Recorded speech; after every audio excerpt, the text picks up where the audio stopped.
Buenas tardes, señoras y señores. Es para nosotros un honor el celebrar este acto doble hoy. Por un lado, inicialmente en este auditorio y posteriormente en la sala de exposiciones que se encuentra al otro lado de la casa, no la que está aquí al lado mismo. Hoy nos vamos a concentrar en un tema realmente importante que es Jerusalén en la memoria. Y con nosotros se encuentran en orden de intervención el embajador de la República de Turquía en España, el señor Ömer Onhon, el embajador de Palestina en España, el señor Musa Odeh, y el doctor Halit Eren, director general del Centro de Investigación de Historia, Arte y Cultura Islámica, IRCICA, de Estambul.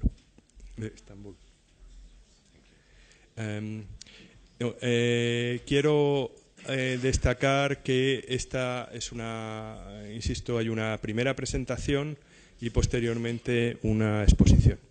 En la exposición de hoy lo que vamos a ver es fundamentalmente fotografías de cómo era Jerusalén hace 100 años. Y esta exposición en Casa Árabe conecta con dos líneas de actuación de esta institución. Por un lado, el rescate de la memoria de Jerusalén, que tiene en Casa Árabe un hito especial en el año 2009, cuando con anticipación a Jerusalén, capital de la cultura árabe, en colaboración con la Embajada de Palestina y haciendo uso de fotografías de conventos de Jerusalén, se diseñó una magnífica exposición de fotografías precisamente sobre Jerusalén hace 100 años.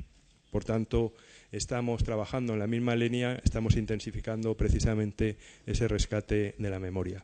Pero al mismo tiempo, saben ustedes que nosotros hemos estado trabajando en los temas conectados con el centenario del inicio de la Primera Guerra Mundial y los elementos históricos y políticos que nacen de aquellos 4 años, de hecho muchos más, si se piensa en otra onda histórica, pero lo cierto de aquellos años de la Primera Guerra Mundial.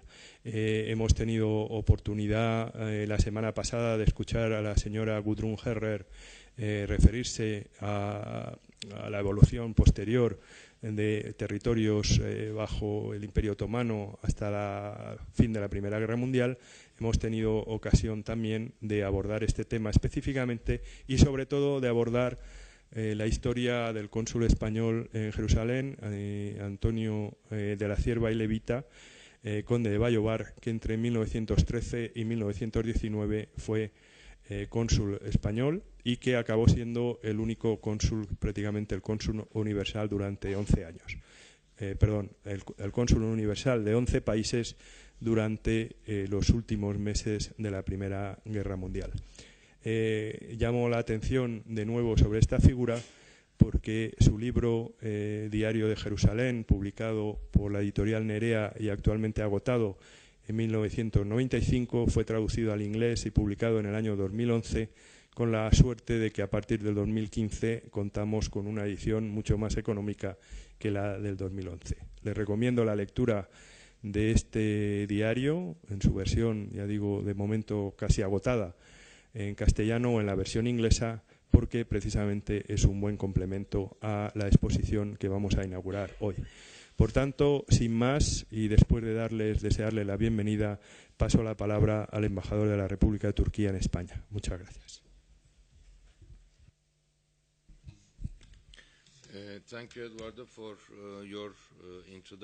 Gracias, Eduardo, por su introducción. Me gustaría dar las gracias a todos los aquí presentes, así como a Casa Árabe, por haber organizado este evento y tener así la oportunidad de dirigirme a todos ustedes aquí hoy.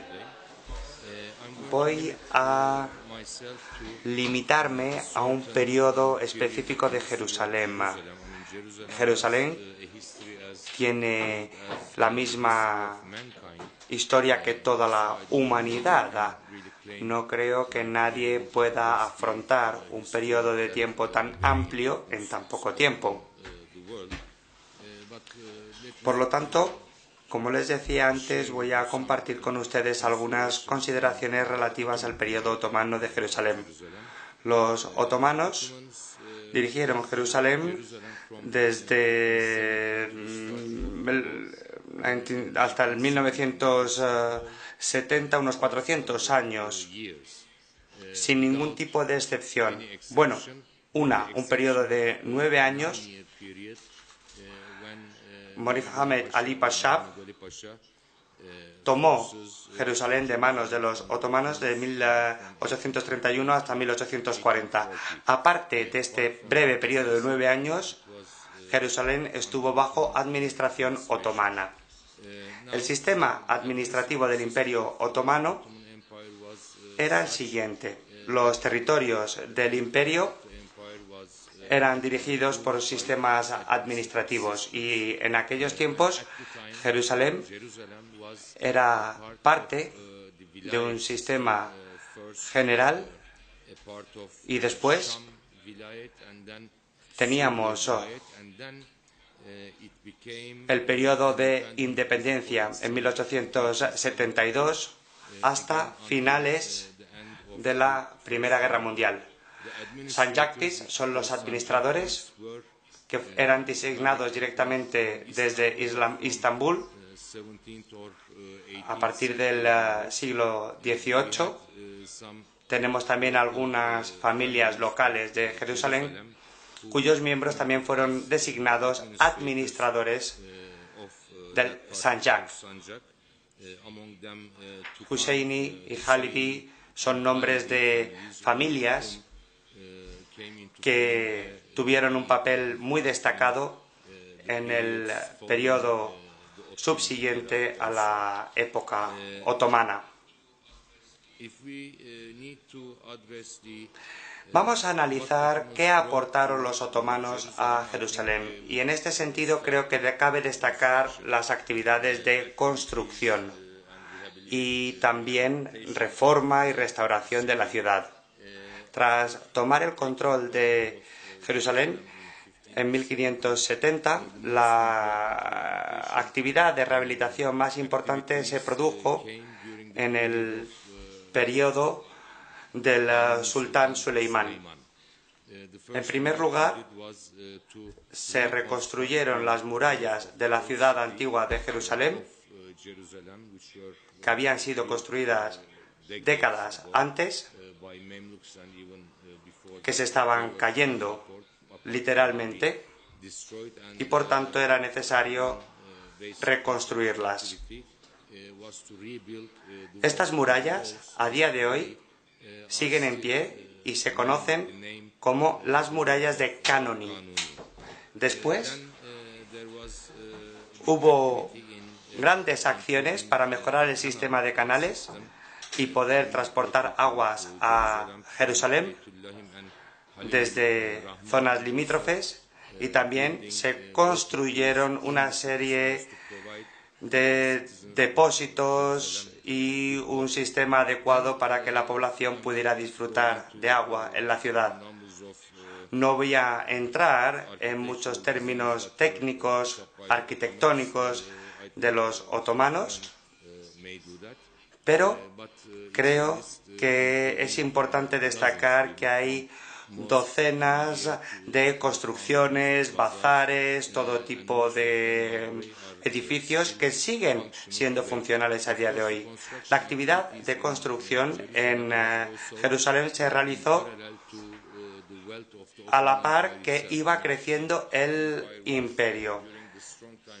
Evidentemente, cuando el imperio iba bien, se invertía más en la construcción en Jerusalén y cuando el imperio estaba viviendo una época de mayor debilidad, entonces se invertía menos en la ciudad de Jerusalén. Pero a partir de la década de los 50 del siglo XIX, desde el sultán Abd-ul-Hamid, que reinó durante 40 años, hubo mucha actividad de construcción en Jerusalén y también se rehabilitaron numerosos enclaves sagrados y se construyó un campanario y algunas construcciones cerca de la Puerta Alfa. pero después, cuando llegaron los británicos y entraron en la ciudad, arrasaron con buena parte de esta arquitectura porque no la consideraban adecuada. Yo creo que un efecto importante de la presencia de los otomanos en Jerusalén y en Palestina es la cuestión religiosa. El imperio otomano era un imperio islámico, multirreligioso, multicultural, y este imperio toleraba perfectamente otras religiones de las personas de Tobok, cristianos, judíos. También podían practicar su propia religión en cualquier lugar de la ciudad sin ningún tipo de obstáculo. Y cuando llegó el sultán Selim, esta situación tampoco cambió. Este sultán siguió el ejemplo de Omar Khurram, que en 1637 abolió los derechos de culto y se emanó un decreto para que se respetaran los derechos religiosos de los cristianos y de los judíos. Estamos hablando del status quo,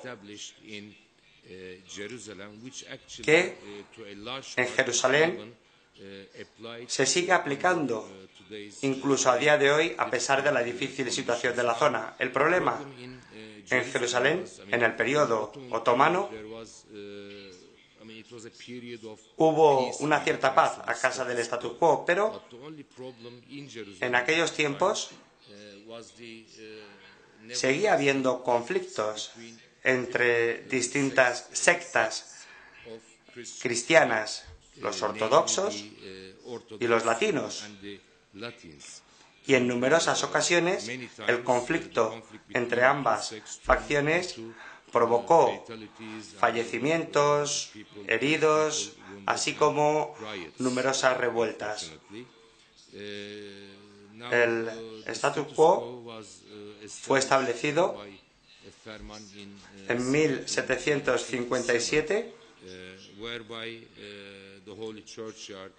y la iglesia de Kayami se vio puesta en tela de juicio en aquellos tiempos, y entonces se ofreció un privilegio. Unos tenían que limpiar el patio de la iglesia y los católicos tenían que limpiar la escalera de la iglesia. Pero, por desgracia, a veces se produjeron conflictos. En 1857 se produjo un episodio, una batalla muy sangrienta entre cristianos y ortodoxos. La disputa no era sobre dónde se encontraba el patio, las escaleras o qué es lo que había que hacer. Lo que sucedió es que hubo una persona que pensó que las escaleras o la parte baja de las escaleras formaban parte del patio, y eso provocó un episodio muy sangriento en 1852, como decía antes. Por tanto, teníamos una serie de personas encargadas de establecer cuáles eran los términos y condiciones de la paz. Y en tiempos del Imperio Otomano, al analizar la historia de Jerusalén, no podemos dejar de hacer referencia a la influencia extranjera que se produjo en aquella época. Desde 1831 en adelante, por temas políticos, surgió la necesidad de entablar mejores relaciones con las potencias europeas. Los países europeos tuvieron derecho a abrir consulados en Jerusalén. El consulado de Gran Bretaña fue el primero, después el ruso, el pruso, el austríaco y el español.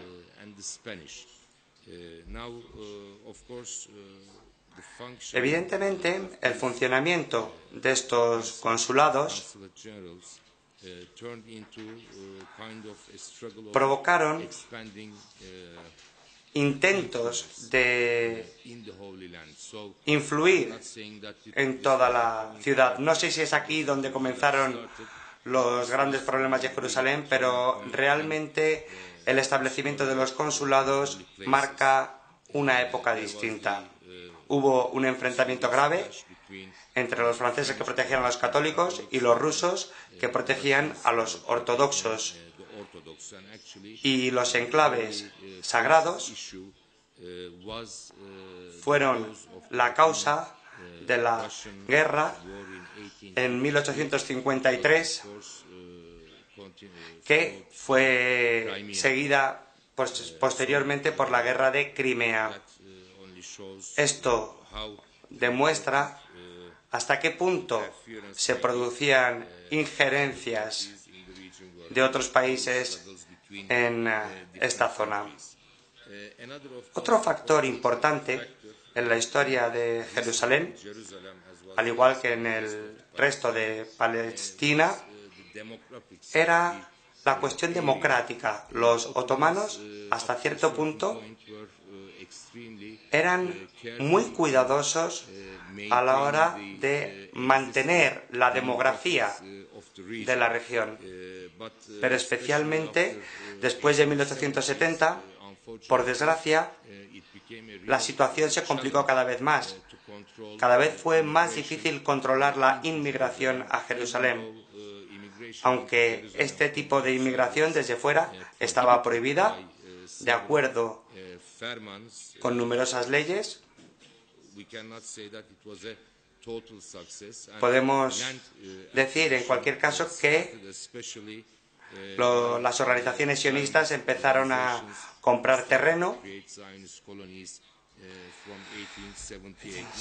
y a partir de 1877 empezaron a llegar colonos. En Palestina y en Jerusalén se produjo esta situación a pesar de las órdenes que había. En aquellos tiempos, las potencias europeas tenían una cierta influencia en el Imperio Otomano para conseguir la posibilidad de que entraran inmigrantes por un motivo u otro. También había autoridades locales que había que respetar y, por desgracia, después teníamos las restricciones por parte de los propietarios de las tierras. Después se produjo la Primera Guerra Mundial y todos conocemos la Declaración de Balfour, la correspondencia que se intercambió en aquella época. No voy a entrar en este periodo histórico por falta de tiempo, pero me gustaría concluir afirmando que Jerusalén en realidad es el corazón de la cuestión palestina y de todo Oriente Medio en sentido más amplio. Nosotros creemos que no es posible la paz en Oriente Medio sin encontrar una solución al problema palestino. Y no es posible encontrar una solución al problema palestino sin encontrar previamente una solución en Jerusalén. Y desde el punto de vista de Turquía, para nosotros, una Palestina soberana, independiente, con las fronteras del 67, con Jerusalén del Este como capital y con una división en dos estados. Y esta es la base de la política turca en este sentido a día de hoy. Muchas gracias, embajador. Tiene la palabra el embajador de Palestina. Muchas gracias, embajador. Gracias para Casa Árabe, gracias para el embajador de Turquía, gracias para nuestros amigos de la Foundation whom they brought the photos. Gracias por your presence. Gracias por su presencia, queridos amigos, y buenas tardes.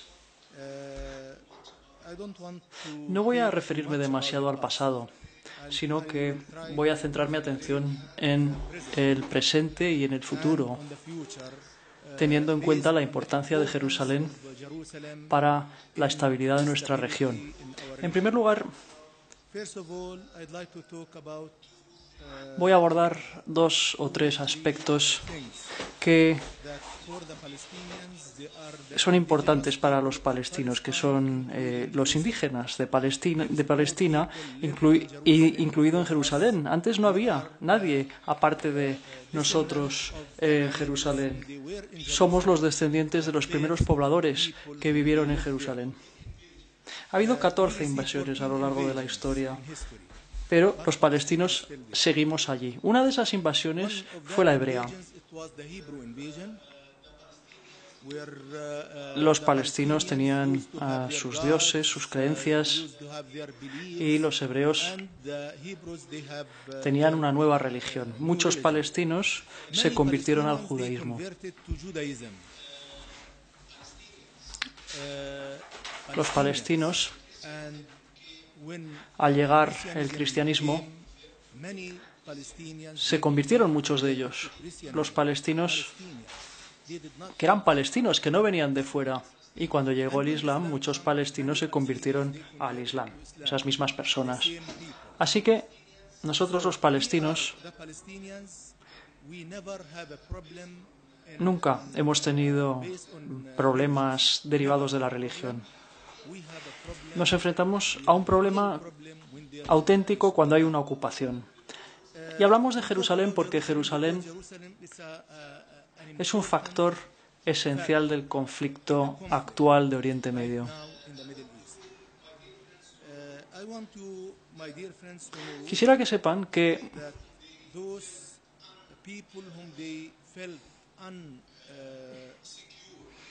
las personas se sienten inseguras, y las personas que se sentían inseguras venían a Jerusalén a encontrar un lugar de paz, y venían de todo el mundo porque Jerusalén es una ciudad santa para las 3 religiones del libro. Por lo tanto, había un centro marroquí, un barrio marroquí en Jerusalén, uno armenio, uno cristiano, y venía gente de fuera, decía, para encontrar un lugar de paz. Venían en calidad de peregrinos. Desgraciadamente nos enfrentamos actualmente a un problema real, porque Israel ha ocupado Jerusalén ilegalmente. Nadie en el mundo reconoció la anexión de Jerusalén y declararon que Jerusalén era su capital, sin que nadie aceptara que Jerusalén es la capital de Israel. Así pues, ya ven que no hay embajadas en Jerusalén. Las embajadas extranjeras en Israel están en Tel Aviv. Y en Jerusalén lo que hay son consulados generales, que ya estaban antes de que se creara el Estado de Israel, por cierto. No abrieron esos consulados en el Jerusalén con presencia israelí. Estaban allí antes de que se creara el Estado de Israel. Y ahora estos cónsules generales son cónsules generales de Palestina. Están en relación no con la embajada de Tel Aviv, de su país en Tel Aviv, sino con sus países directamente, porque son los encargados de las relaciones con los palestinos. La política israelí, después de la anexión ilegal de Jerusalén, consistió en hacer de Jerusalén una ciudad judía, cosa imposible, salvo si se hace cometiendo un genocidio, un crimen, porque allí hay personas y no se puede eliminar a ese pueblo del mapa. Allí está, tienen ahí sus raíces, su documentación, sus llaves, incluso de Jerusalén Oeste. Hay familias antiguas que se remontan hace siglos y tienen las llaves de su casa con la esperanza de que algún día se haga justicia y puedan volver a su casa.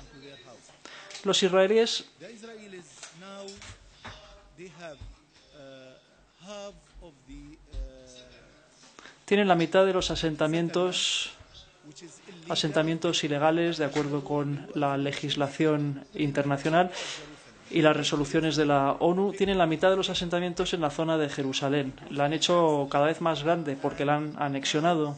Y ahora hay más de 600.000 pobladores en esos asentamientos ilegales.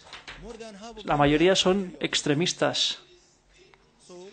Los israelíes IDs of the han confiscado los bienes de los palestinos en Jerusalén y sus documentos nacionales de identidad. Más de 17.000 documentos nacionales de identidad se han confiscado en Jerusalén, de acuerdo con el derecho israelí. from Jerusalem, Palestinian citizen, Christian or Muslim, Un ciudadano palestino, cristiano o musulmán, no puede dejar Jerusalén durante más de 6 meses, porque entonces no puede volver, pierde su documentación nacional de identidad y necesita un permiso especial para ir a Jerusalén. En segundo lugar, las familias, en 1967,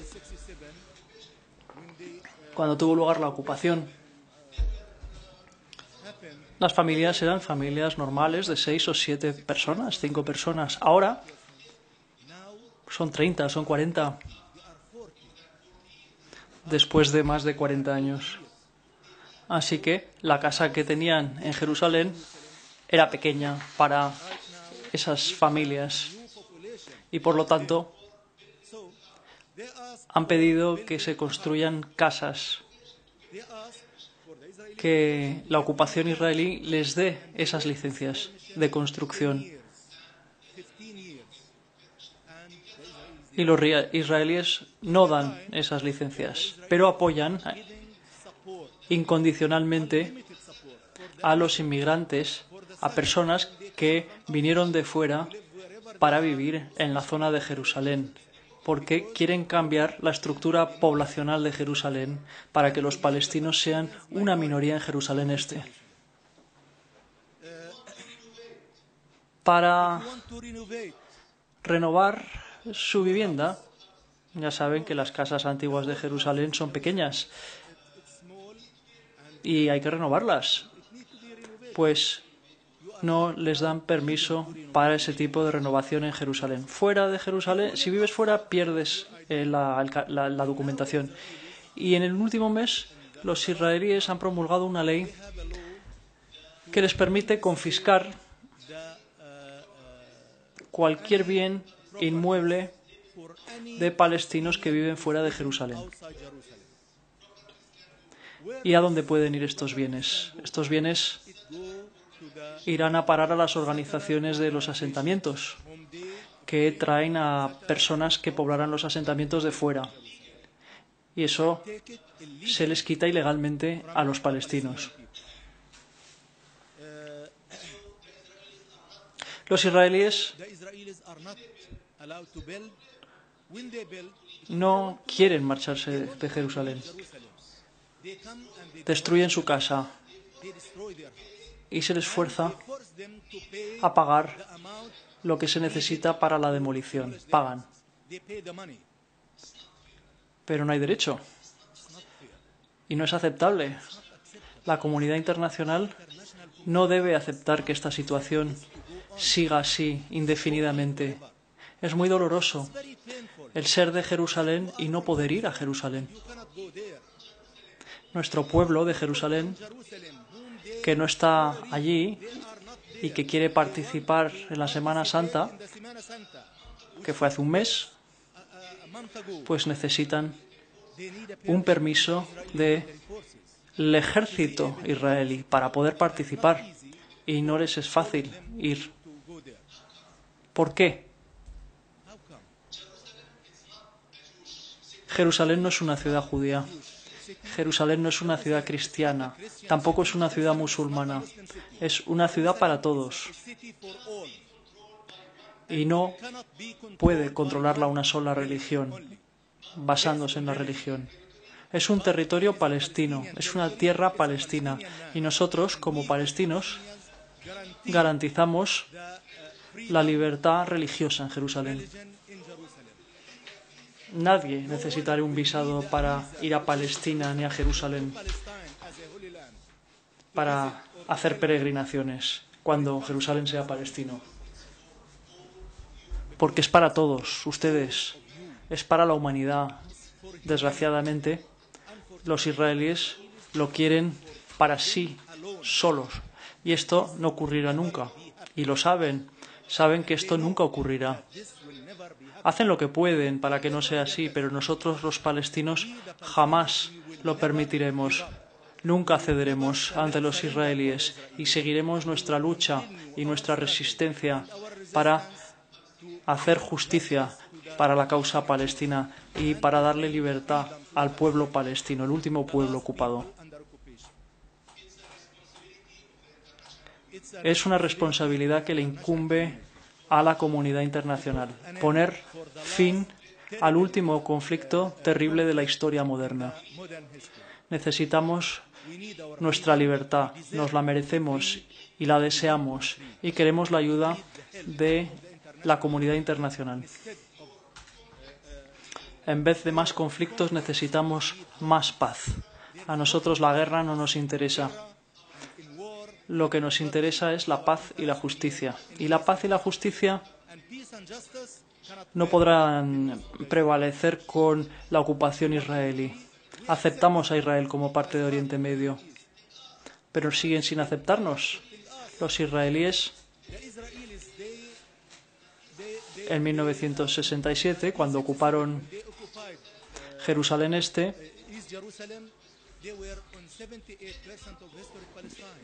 no fueron a construir asentamientos en ese lugar de Palestina.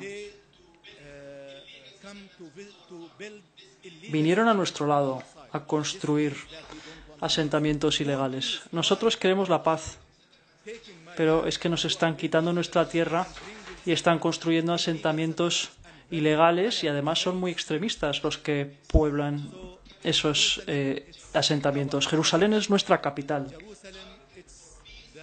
Es el nombre de la paz, de la convivencia, de la tolerancia, de la estabilidad de la región y del mundo. No habrá estabilidad mientras Jerusalén siga sufriendo de esta terrible ocupación que se produce desde el 67. Estamos plenamente convencidos de que la ocupación no durará siempre y de que los palestinos serán libres, y los invitaremos a que inviten una Palestina libre, a que disfruten de la visita a los lugares sagrados de Jerusalén y de Tierra Santa y del resto de Palestina, y siempre serán bienvenidos.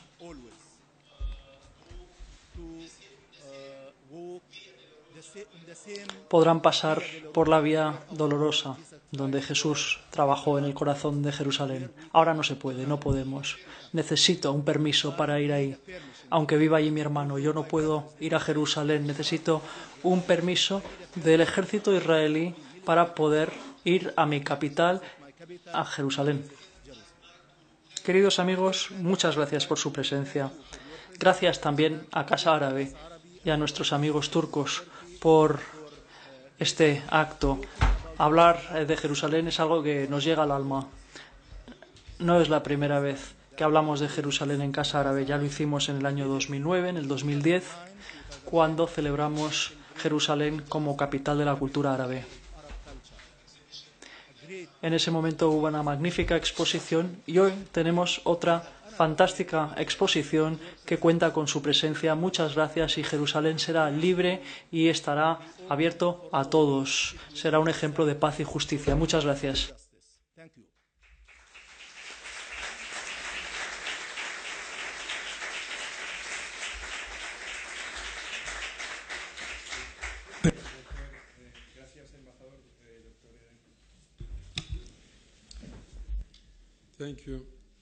Gracias, Excelencia, embajador y director general de Casa Árabe, Eduardo Busquets, y embajador de Turquía, Su Excelencia, embajador del Estado de Palestina, Excelencias, señoras y señores, estimados participantes. Para mí es un gran placer saludarles aquí con ocasión de la mesa redonda celebrada junto con la exposición de fotografía. Asimismo, me gustaría dar las gracias a sus excelencias, embajadores y a los ponentes anteriores por sus importantes aportaciones. También me gustaría dar las gracias a Casa Árabe por habernos brindado la oportunidad de organizar esta exposición conjunta en esta bonita sede. Yo creo que, gracias a la exposición y a esta mesa redonda, estamos rindiendo un homenaje importante a la historia de tolerancia interreligiosa que hubo en Al-Quds, o en Jerusalén, que es una ciudad sagrada para todas las religiones divinas.